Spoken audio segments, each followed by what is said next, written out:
Hi, everybody, and welcome to the show, The Strange Reality with Dave Emmons. Glad to have you. And on Facebook, you've been following pretty well. I love my Facebook crowd. I'll tell you that. The rest of it's a grind to get on, and then you get hit by this, and that, little penalties that you get hit on. TikTok actually hit me with one. It just surprised me, and it didn't seem like it was. I'm not going to talk about it because TikTok may get peeved at me, but but all the other platforms are okay with it. Then all of a sudden you have one that doesn't. And you guys that are in podcasting or listen podcasts probably have seen some of that stuff that happens, and you have to say, well, this is for entertainment purposes only, but I don't like to say that all the time. And also I run into people that will show pictures, real pictures of, like, say, of your ET experiences, and I don't try to show every little thing that bumps or makes a noise at night. I show something that I think is something worth showing. But then you have people who don't believe, and I think that's what is going on with the disclosure right now. A lot of people don't believe, but we need to get together and believe that anything is possible. Supernatural world, that's the way it is. And on the strange reality, that's why I've tried to bring guests on that have these experiences or investigations in which they know what they're talking about, and I enjoy learning from them. And actually, I said the last couple of weeks I'm going to show a picture or something to prove my ET experiences, and I'm going to show you one here now. Let's get this one, and as you can see, this is a sphere. I have better pictures of it, and I'll probably show them in the future. But this was in Montana. Livingston, Montana, back in September 19th. And this spear was round and circular, just like the Bugha spear. If you people are know about that, that's what this looked like. But this thing, actually, I took 4 pictures of it, and on the 4th picture, but starting my 5th picture, it started hitting me with energy, and it was kind of vroom, vroom, vroom, vroom sound like that, and the car was shaking. I was parked off the side of the Interstate 90, and it was hitting me with that energy. And I thought, oh, wow. I felt dazed, and I went down a little bit. And then I got back up, started driving, just started automatically driving. And I guess what I was delirious. I thought my wife was with me, and she wasn't. But that's a story that I told here a while back. And I think people that probably saw that story that I've talked about, then that's what I'm talking about here. But this sphere, it followed me, actually. I was in Idaho the next day, traveling in Idaho, and I saw the sphere over a small lake off to the side of Interstate 90, same interstate, going through Montana and up through Idaho I was going to Seattle, and I saw the sphere again. That freaked me out. Now that really freaked me out. But this wasn't my camera. My cell phone camera doesn't do it any justice right here. I have better pictures, like I said, and I'll probably show them. I couldn't find them real quick tonight. I'll go back in my files, but it was, I could see it better with the eye. With the cell phone, it doesn't do it justice. I'm going to get to my guest now, and I'm going to remove this, and I'm going to bring her on. And this is Sabine Blais, or Blais. I mispronounce that. Is it Blais or Blais? That's okay. Well, it's pronounced Blais, actually. In French, we don't pronounce the S. Yeah, it's a French name, so it's just Blais. Oh, okay. Yeah. Canadian. I see that. Okay. All right. Sabine Blais was born in Ottawa, Canada, and always had interest in the paranormal and supernatural at an early age. She is also an avid nature lover and loves to spend time outdoors. She goes hiking, camping. I bet it's beautiful there too, especially in the warm weather. I wouldn't want to go there yes. in the kind of cold snow. Camping, and is an advocate for the environment and conservation. Since childhood, she watched documentaries and read books on Sasquatch, haunted places, and the unknown. So we might be able to get into Bigfoot and also other ideas or other paranormal things that she might have witnessed. So this will be a round show. Sabine is the founder of the Eastern Canada Sasquatch Organization, ECSO, the organization Sasquatch Quebec. She is the organizer of the first ever annual Gatineau-Ottawa Sasquatch Conference, held in Gatineau. It might be pronounced that too. Gatineau, Quebec. Her organization has a peaceful approach towards Sasquatch, indigenous culture, and wildlife conservation. I guess you have to follow those rules too. The Indians, the native Indians have a, you want to treat them with respect too. That's the thing. Sabine spends her time hiking, visiting certain areas in the Gatineau Hills, and gathering data. She currently lives in Gatineau, Quebec. And her blog is ECSO, Bigfoot, blogspot.com, and Eastern Canada Sasquatch Organization. Sabine, welcome to the show. And Thank you. tell us what you're doing right now with your organization and what's going on with it presently. Well, I'm currently on my second year. I started my organization, Eastern Canada Sasquatch Organization, back in 2024. And I've decided to investigate further the idea that we may have large hominids here in the western part of Quebec. I'm in the Outaouais region, right on the Ottawa River. This is the western part of Quebec, and we have a lot of forests. Quebec is the largest province in Canada. It's 90% uninhabited.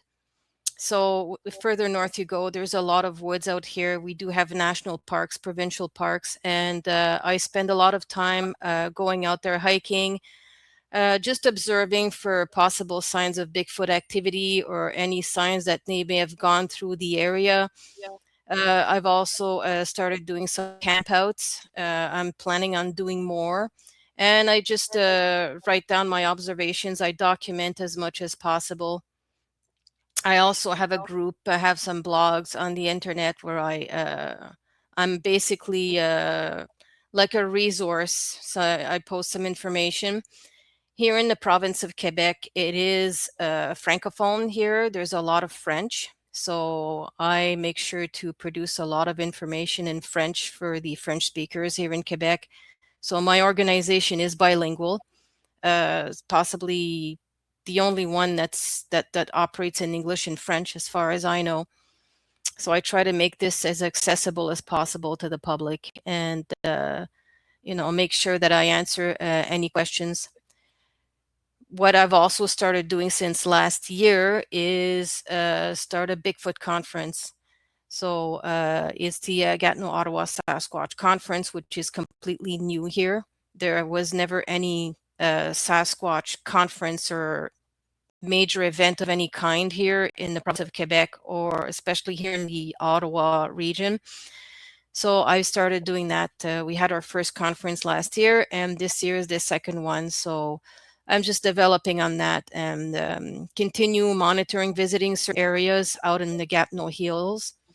Here in this region, our national park is it's called Gatineau Park. It's about 300 square kilometers, and we also have further, there's the Vérandrie. We have some provincial parks and national forests around, and also public crown lands. We call it crown land here. So there's a lot of different regions, and there's a lot of interesting things out there. Yeah, I've driven through Canada twice, up through Saskatchewan and Quebec. I come back from Alaska. We was up there 2 years, and I come back through there. And the interesting thing I saw, I think this was like Native Indian area reservations, and they had a sign on the side of the road that just really spooked me out. And I don't know how many people I went up there and saw a sign like this. It said, "Be careful, do not get out of your car." They said women have been missing in this area. Mm. Have you seen those signs, Sabine? And what do they mean? Is it are native Indians missing? I guess they're grabbed up and gone. Who takes them? Bigfoot? Um, well, I've never seen these signs, but I know there are issues, especially in Western Canada, about the Yeah, missing, murdered Aboriginal women. yeah. We don't know for sure why a lot of Native women go missing.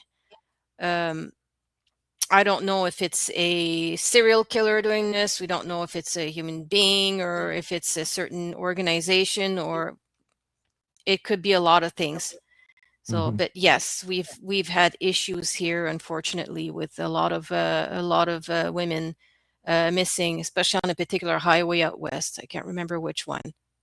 Yeah, I was on a 2-lane highway. It wasn't an interstate. It was I was going through a mountainous region. Very beautiful, I must say, very beautiful country in that area. Hmm. And I saw that sign and I looked at the wife and I said, honey, I said, you can't get out of the car. I said, I can.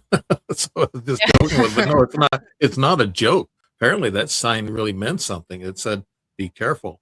This is an area that people have been missing. So I wonder, what do you think Bigfoot, Sabine, do you think Bigfoot is mean, or could they be really treacherous to human beings? Maybe some can be. I've heard of the term rogues, but I know as a general rule, I don't consider them violent or dangerous. I think they are more of a shy kind of species of beings. They are very, how can I say, reclusive, but curious about us. So if you Hmm. go out in the woods, it's not uncommon that people feel watched, that people feel like they're being followed. People hear noises around them. It's like wherever they go, they hear like footsteps at a distance. It's like something's following them. They are curious, and they seem to like observing us and checking our whereabouts about yeah, our whereabouts in general. I usually go hiking alone. I've done some solo camping. I've spent a lot of times going out a fair distance out in the woods all by myself. I don't I've never felt like I was in danger, even though I was spooked once on my Hmm. first solo camping trip. I heard some noises and it spooked me quite a bit. But in terms of aggressivity or feeling I'm about to be attacked, I've never had any rocks thrown at me directly, even though a rock was thrown at my car once. But I mean, in general, I don't consider them like dangerous. Right. You would have Uh, to provoke them, but I don't feel in danger if they're around, and I'm sure they are. So I've never felt that kind of um, no sense that I'm in danger of any way. right. Anybody that's been in the forest, and I know I've been in forest, and we have the Ozarks here close to Illinois. Uh, you feel like sometimes you're out there and you're being watched, and it's an eerie feeling. Hmm. I say, oh, this, you feel it, but you never see. The only Bigfoot I ever saw was the same night, September 18th, 19th. It was in Laramie, Wyoming. I looked up on this side of this butte. There's rolling hills. It's really beautiful there too. And I looked up there and I saw a black figure. It looked like a gorilla, and it was hanging around a tree, and then it swung around the tree. And when it did that, I was watching it I was on Interstate 25, and I saw it, and it looked like a young Bigfoot. It was totally black fur, and was just standing there after it swung around the tree, and it just stood there. And I said to myself, I saw my first Bigfoot. I saw it at a distance, though. I didn't see it close up, but I saw it at a distance off to the side. And that was the same night I had all this paranormal stuff with ETs going on. So it opened up a third eye or something on me, and I was able to see this. But that was the first one I ever saw. And I've been around a lot of woods and I've been around a lot of locations, but I've never seen a Bigfoot. But I saw that, but it was too far away to even get a good, grasp of what it was. Now, your mission in your organization, and we're going to show that picture for your conference coming up. Your mission, Sabine, what is it that you want to capture pictures of Bigfoot or prove Bigfoot, Sabine? The mission basically is to understand and establish, hopefully establish some sort of communication and try to understand how they communicate, what they would like to say, and also enforce the protection of their species, right? They depend on the forest a lot. They live off the land. I consider them as large hominids. I'm not Right. convinced. I know a lot of people will call them animals, like they're just beasts or something that you chase around. And I consider their intelligence too sophisticated to be animals. Yes. Yes. Um, they have abilities to communicate and understand. They can vocalize. They can also pronounce syllables. Some people have heard them talking. The structures are also another sign of intelligence, of a more symbolic kind of intelligence, where they seem to understand abstract things. So part of my mission is to help protect that, obviously, help lift the myths and taboos that they are terrible monsters. I know a lot of people out there, they would want to hunt them, and Hmm. meaning shooting one. I'm not in favor of that. My approach is peaceful towards them. It's more of a place of understanding, and also protecting their environment and protecting them. They Right. do have youngs, they have juveniles and stuff. So it's just trying to improve the understanding. Hmm. I was Um, asking a border guard up there when I come through Canada, and I asked her, I said, I do have a shotgun. And if we get out and hike in the woods, if we stop on the way back, to the States, I said, can I take the shotgun and with me, carry it with me for some kind of a problem with a bear or something? And she goes, no. She said, yes. If she said yes and no, no, you cannot have the shotgun out, like on the road, or you're taking it somewhere. But she said, if you're hiking in the woods, yes, you can take it with you, but that's the only time. So they really have really strict gun laws in Canada. So you got to be yeah. real careful with that. And of course, they just inspected my trailer and everything when I went up there the last time. I mean, they really run me through the mill. And I had my guns on paper. I filled out a form and did it right, and so but I got in trouble for pepper spray. I didn't know that was illegal, so they just about railroaded me on that one. But no, carrying weapons in Canada, I guess that they don't do it that often, only in the hunting season, and so you don't have to worry about too many, I guess, Bigfoot being shot by people up there. But I don't think people really want to shoot them. I wouldn't want to shoot them straight up, only for self defense. That's the only Mm-hmm. reason. If they were attacking, and you feared for your life, yeah, I would agree. I would agree with that. But not no. Mm-hmm. These creatures are intelligent, and I wanted to ask you. Do you think they're ET related or UFO related? Some people try to draw a connection between them, Sabine. I've heard that a lot. Um, I think it's possible. I don't see why not. I don't have a strong opinion that yes, I have not experienced any ET phenomenon surrounding the Sasquatch. Of course, I have not been out there at night that much yet, Hmm. but it's definitely possible. I've heard a lot of people say that there's a link between them, and they could be from another planet. They may have extraterrestrial origins. Some Right, people link them to orbs or things like that, and even spaceships. I mean, it's very possible. Anything is possible. I mean, you can't just go and deny something when you can't prove that it's not true, right? right. So, definitely possible. Well, I know that the pre-show I was asking you questions about pictures, and I would like to. You have you have a Facebook page, and I looked on that to see if you have pictures there. But I did draw off one picture, and it's about your conference, and we'll pop that up. But you were saying that you've been in this organization. You've had this organization for 2 years, and you want to be careful about the pictures you show and what you do until I guess you get a unanimous decision within your group. I know you probably have a group of people that you work with, and you might be in charge of it, but these people have to agree too, I guess, with the pictures and things. So you said it was a little too early to start pulling out pictures and showing things that you've seen on your hikes and other expeditions. Is that right, Sabine?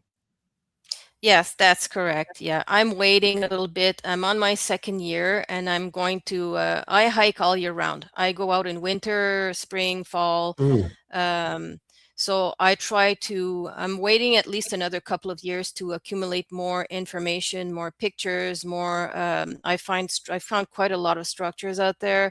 So I like to visit multiple areas. I go in different areas in the region. I go up in the mountains. I go near water, near different locations, and over time, I'll have enough to build a case and also draw some comparisons What I do is when I go from one area to the next, I like to revisit the same areas, or I go to different areas and I try to identify patterns, especially in structures. I found some structures that look very, very similar in different areas that are very far from one another.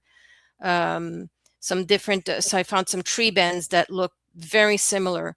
There seems to be almost a certain certain styles of structures and tree bends or tree Mhm. breaks also, how they arrange tree trunks in a certain way.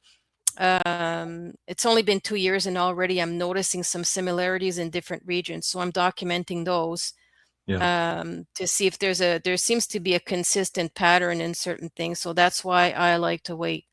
For Yeah. my investigations, I mostly go alone. I work alone. I do have some people who are affiliated with my group and things like that, not to mention the other speakers at my conference. But I like to, I mostly work, I do the primary work alone in terms of going out there and just monitoring, visiting certain areas, and taking notes of any sounds and smells, and also vibes. I pay Right. attention to vibes because I think it's relevant. I know a lot of people don't like hearing about intuition in Bigfoot research. People don't like hearing about taking note of any metaphysical phenomenon, anything that sounds more paranormal. They call it the woo, and people don't like hearing that, but I Right. think it's Mhm. valid and it's important. It's why not? Oh, I think Bigfoot is very intuitive. I think he can read your mind. I think that Yes. they're that intelligent. I really do. They make Yep. that infrasound, that low guttural thing, and it kind of makes you, it hypnotizes you, makes you Yep. freeze in place. Have you heard about that, Sabine? Absolutely. Yes, I have. I've heard about the Sasquatch. Some native tribes actually reported that. I think it was out in the Pacific, North Pacific. There's a tribe called the Ceatics, and the Ceatics were known to be very tall, very hairy, and they had abilities to hypnotize their prey uh, when they were hunting, and they were hypnotic, and they were also ventriloquists, meaning they could produce sounds that were not near them to confuse whoever is there, confuse their prey possibly. They're known to be telepathic also, saying that No, people who say that they're telepathic, definitely. the Siatics, they're a native tribe. You're saying, Sabine? Yes, the Ceatics, it's a North Pacific tribe that was like 200 years ago. These tribes don't exist anymore, but I believe it was the Kino tribe that related to them. There were different tribes in that area, but there was this one tribe, and they were known as being very tall, covered in hair, and they had these abilities, mimicking bird sounds and animal sounds, but also ventriloquism and hypnotizing their prey. So the hypnosis thing comes back in different accounts, and different researchers have written about this.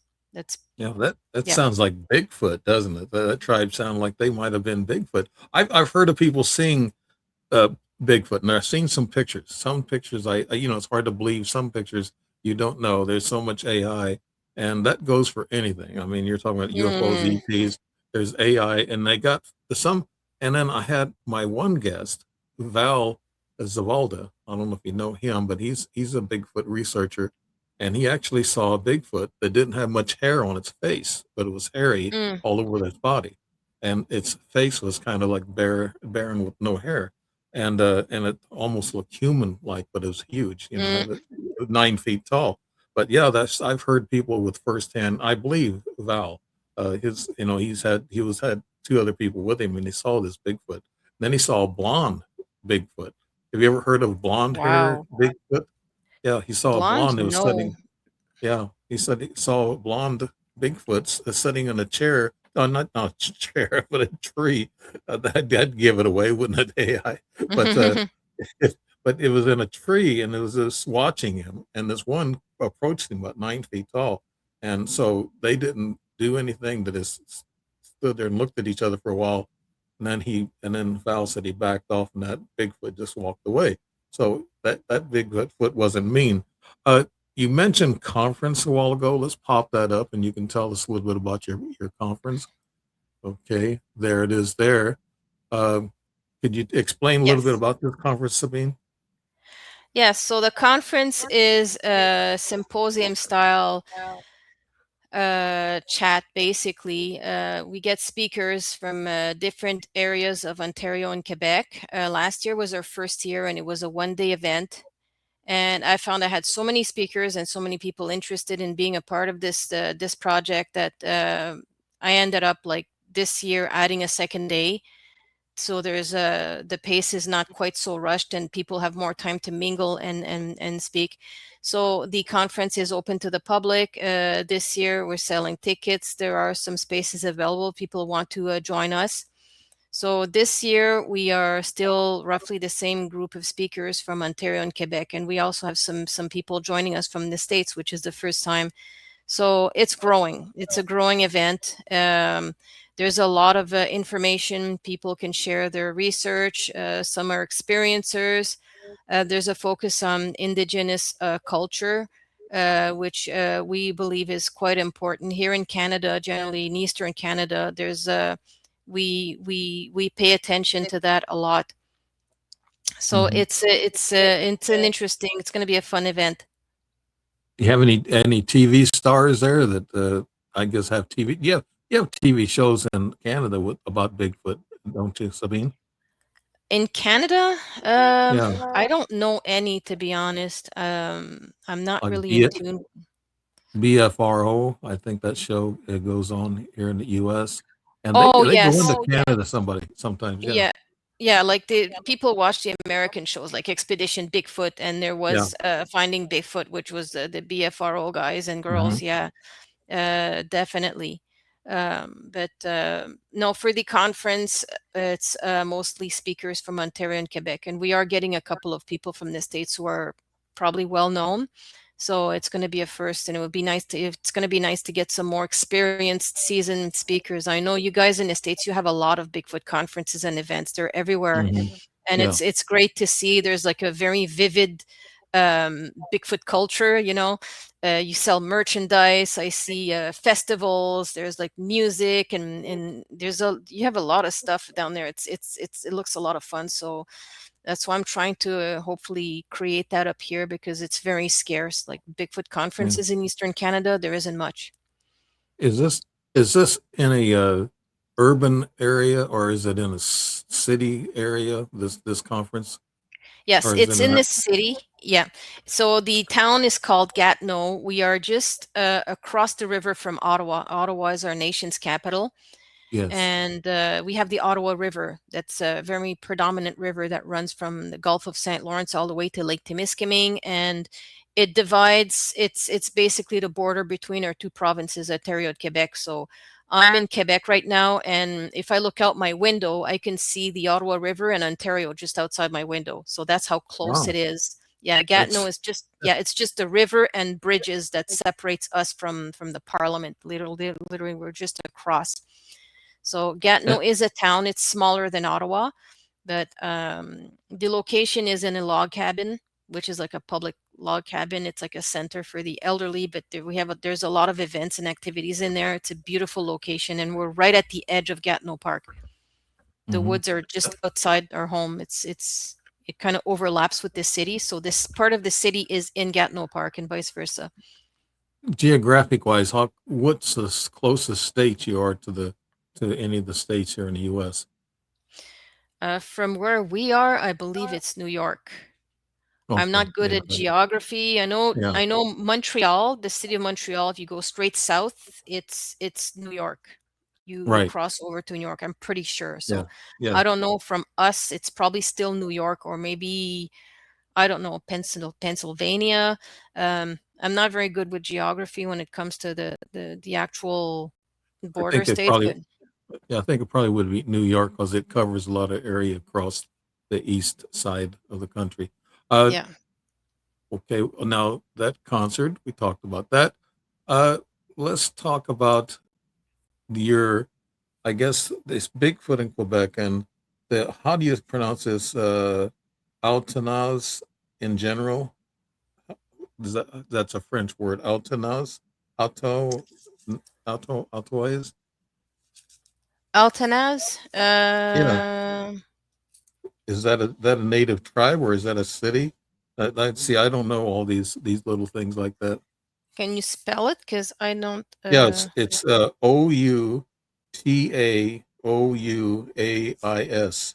Oh, okay. Sorry, that's Outaouais. Outaouais. That's Outaouais. okay. That's right. Okay. Yeah, Okay. Outaouais is the name of the region where I live.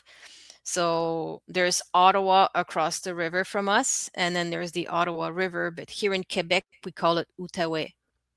Okay. All right. It's just Outaouais a is a well. native name. Yeah. So it's basically Western Quebec. So right across from me would be Eastern Ontario, and here it's Western Quebec. So the region of Okay. Outaouais, yes, it's a very it's a very forested region. We have a variety of different habitats and ecosystems here. Uh, Gatineau Park, which is the national park that's literally like we're right on top of it. Hmm. There are mountains here. You'll hear that the Sasquatch, they like elevation. They're often found in mountainous regions that are less accessible. So we do have mountains here. It's not very high mountain ranges like out west, but we do have King Mountain. You can go straight up to the Belvedere Lookout, Champlain, which is there's a fair amount of elevation in the woods here. So it's a kind of a rocky, elevated terrain in some parts. Uh, we also, if you go further, it becomes more remote. We do have a good abundance of wildlife here. We have a lot of deer. You see deer everywhere. Sometimes they come in the city. Hmm. We have black bears quite a lot. If you go further up Yeah. north, we have moose. So there's a rich ecosystem up here, and there's a lot of untouched wildlife and lots of trails everywhere. Lots of water, of course. The Sasquatch, they live near water, so lakes and rivers. We have full of lakes everywhere. So there's no shortage of that. So those are all Mhm. those are all conditions that are favorable to have Sasquatch. Not to mention the trees that we have here, the vegetation. We have a lot of berries, a lot of raspberries, a lot of blueberries and stuff. We have a lot of plants that would support, like oak trees. There's a lot of acorns and stuff like that. So there's a lot of things that a Sasquatch could potentially eat. A lot of Mhm. wetlands and swamps, so frogs, ducks, geese, etc. Yeah, I was in Alaska for 2 years, Fairbanks, and we traveled outside. We went towards the North Pole, and we've done some panning of gold and went on out in the outback, as you would call it, and we never saw a bear, never saw Bigfoot, and that was 2 years. And then we start coming back through Canada, and we saw a black bear off the highway in Canada. I said, "Wow, finally saw a bear." After 2 years in Mhm. Alaska, you think we would see these critters. We saw a lot of moose. I mean, they were in our backyard and everything. They were all over the place, and you had to be careful not to mess with them. You didn't want to mess with moose, so they can No, be you don't. they're pretty mean. Uh, Now the general observations in the Gatineau Hills, you were talking about being on hikes and you might have heard some sounds and things of that nature. And then Hmm. you mentioned intuition. Hmm. Could you feel these giant critters next to you or close to you or even feel them, their vibrations, Sabine? Honestly, yes. You can kind of feel it. It's more than just feeling watched. Of course, when you go in the woods, I go out there a lot, and sometimes it's like not much going on. All of a sudden, it's like, whoa, there's something there. You feel watched, you feel that presence. You get that kind of sinking gut feeling. Hmm. Some people have reported just suddenly feeling scared for no reason. It's like a very strong, intense feeling of fear, like almost Right. panic. I have not had that at during the day, and with that one night I panicked, I got pretty spooked. But you can feel kind of the presence. You get that kind of sinking feeling.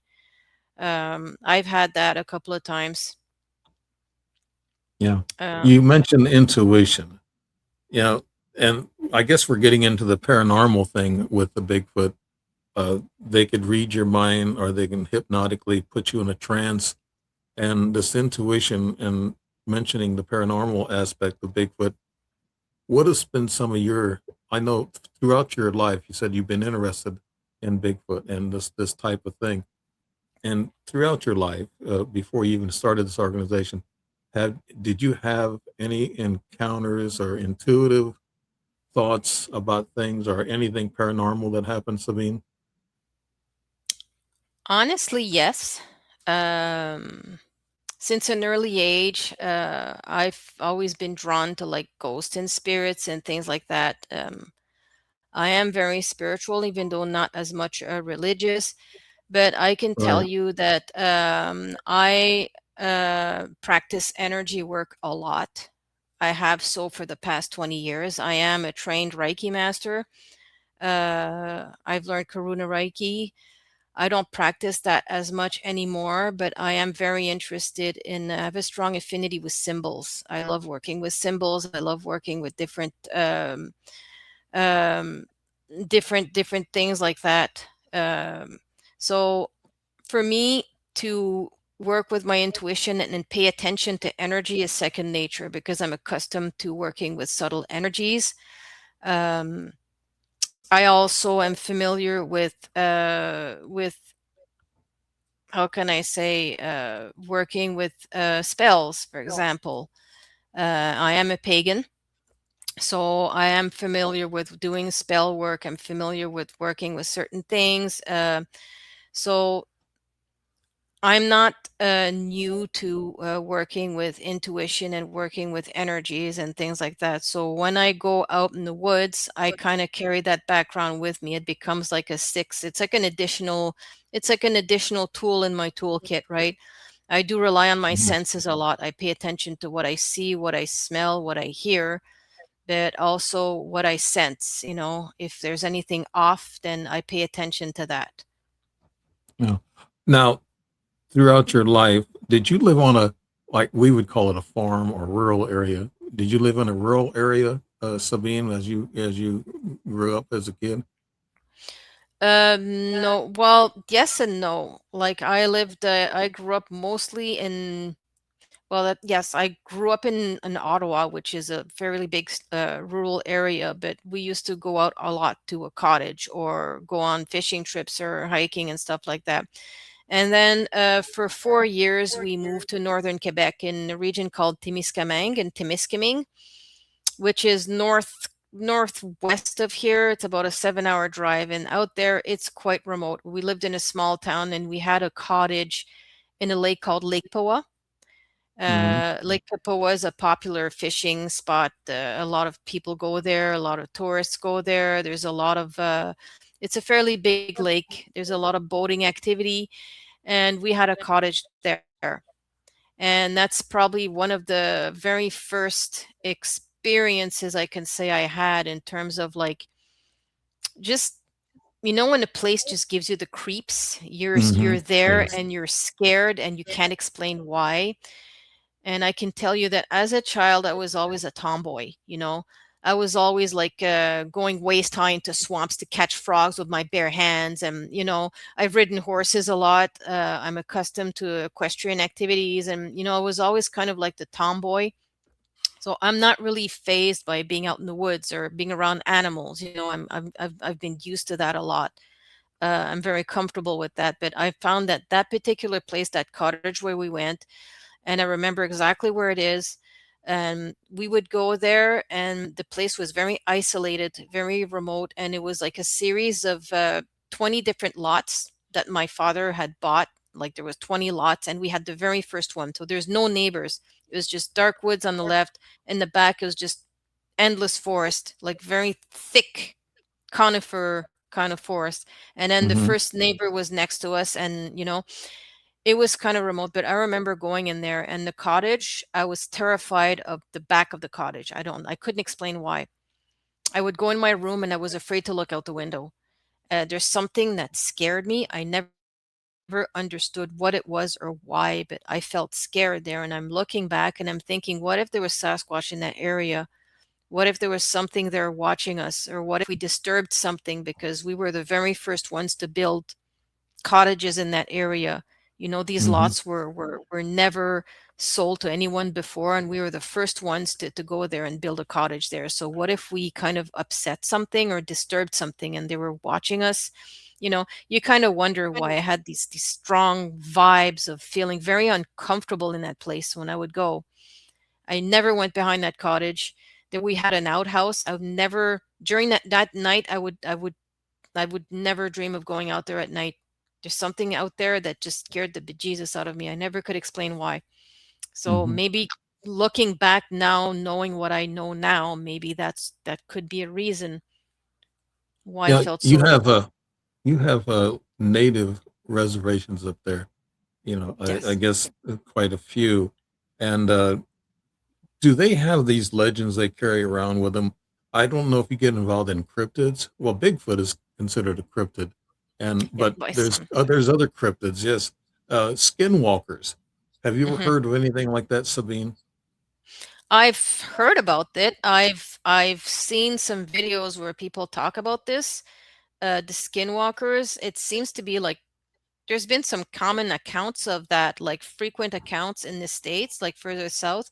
Up here in Right. Canada, I have not um, experienced that. I don't know much about them. I mean, definitely they may very well exist. I'm sure they do. I've just never encountered that before. And how But about it cryptids? sounds interesting. Yeah. How about cryptids up in Canada? Do you have those, Sabine? Other cryptids Oh, other yes. than okay? Could you tell Yeah. us some of the things that you I don't know if you've seen them, but other people have seen and witnessed? Well, I know for the cougars, like here in this region where we live in the east, um, some people have spotted cougars, and cougars technically are considered a cryptid here because we're not really supposed to have them here. And some people have Mm, spotted cougars for some reason. The pumas, those are considered more like mountain cats. Well, they're mountain lions, right? They're mostly found out west, but here in the east, there were some observations of cougars, which I find interesting. So I don't know if they were released here or how they got here, but that's one thing.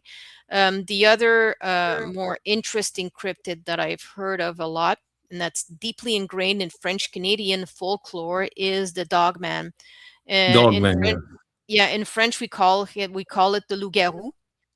It's more like the werewolf. I don't know if Mhm. Dogman and the werewolf I guess they would be different, because the werewolf is more like a shape-shifting creature, where the Dogman is just Dogman. It doesn't change. It's just, you know, part human, part canine. Um, but I know here in Quebec, the Dogman figure, should I say, is very well known because it's very ingrained in French Canadian folklore. There were a lot of stories, especially pertaining to, let's say, people who fell in bad graces with the Catholic Church, for example. Quebec is Yeah. very Catholic, so there's a lot of stories about, if you're not a good Christian, if you're not a good Catholic, then you were prone, you had a possibility of turning into a werewolf, or on a full moon you would turn into a wolf or a dog or a pig or some animal. It could be a lot of things. So, but yes, the kind of archetype of the dog man here is it's fairly prevalent.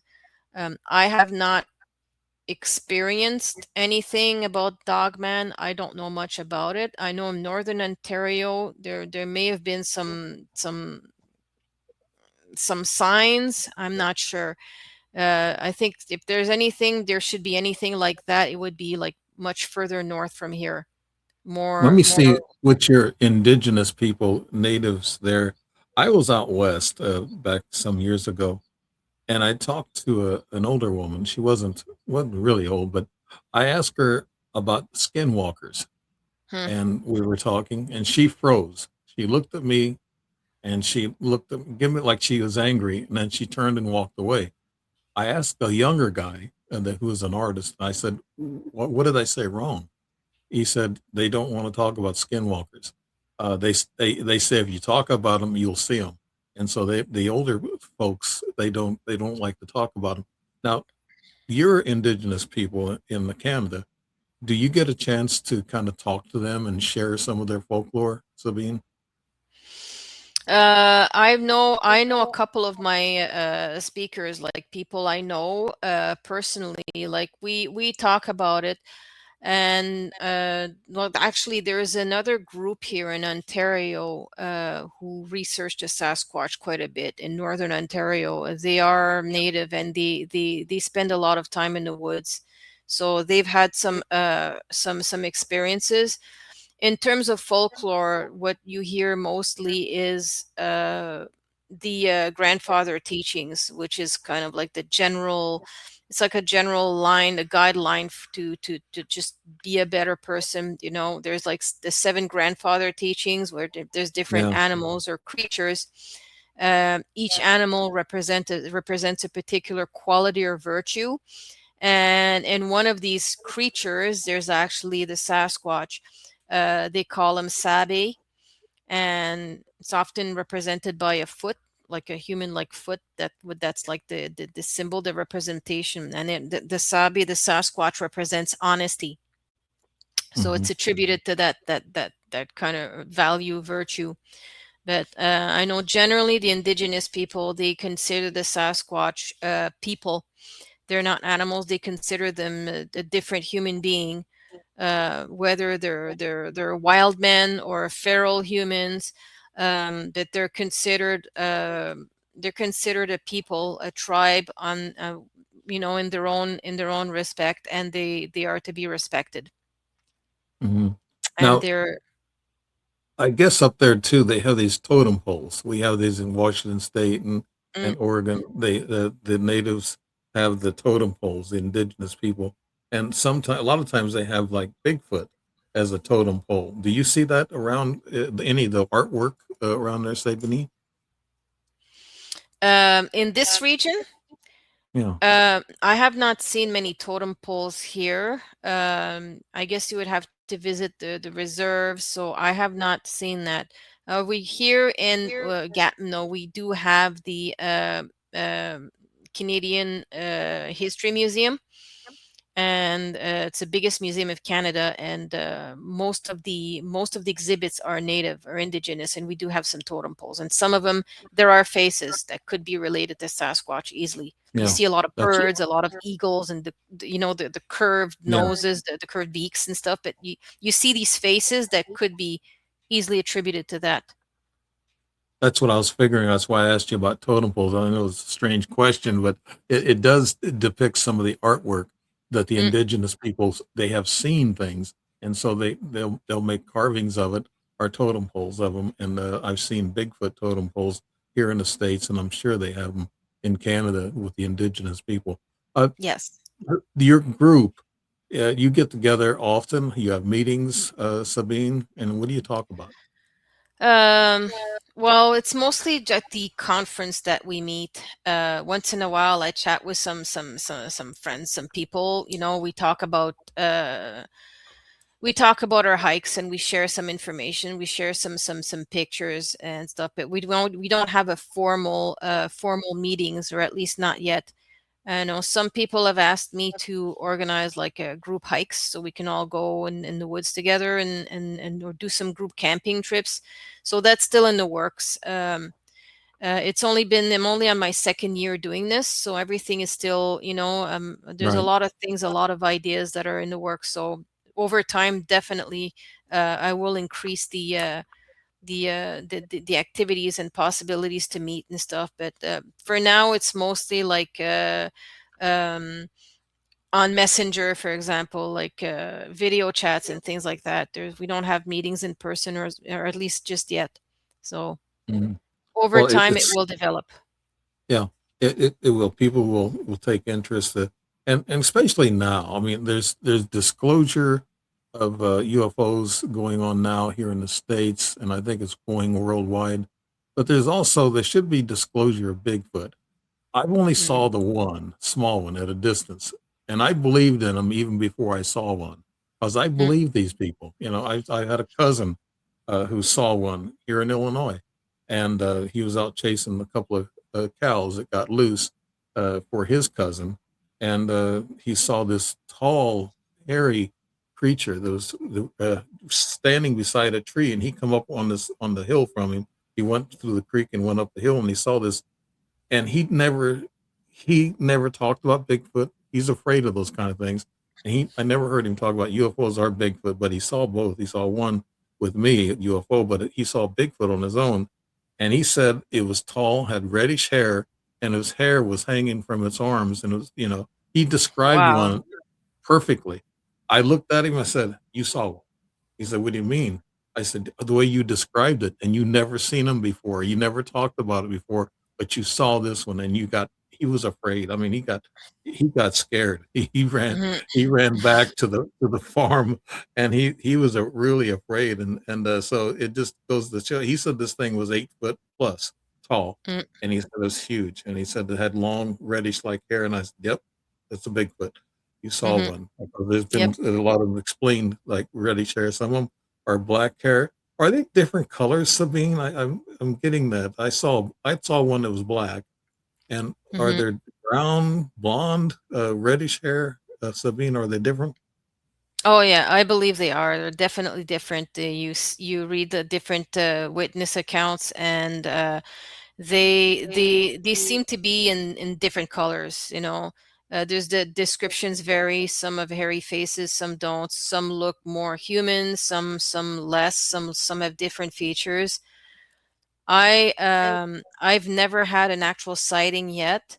However, I remember 2 years ago, I was up on King Mountain and I went there twice. And on my second visit, I took pictures and I filmed in the area. There's a tree line, and I was all the way like up overlooking the Pontiac region in the Outaouais. And it took me 10 days after that trip when I got home. 10 days later, I was just going through pictures and footage, and I noticed a big round dark head and high up in the trees. I was there 3 weeks before that second visit, and that I checked the tree line because I had taken pictures, and that was in there before. And when I was there, there seemed to be not much, nothing, just a kind of like a vague shadow. And it's just minutes later, I pulled out my phone and I just decided to do like a just pan around with my camera and just film around. Hmm. And in that footage, when the camera moves back, you see this big round head. It looks almost like the trees were pushed aside, and you see this big round head, and it wasn't there before, and it was completely black.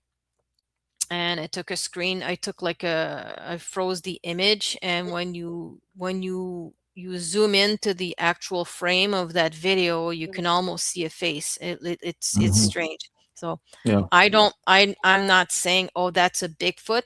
I mean, it's definitely a possibility. I don't know what that is. I have no explanation. So Yeah. whatever that was.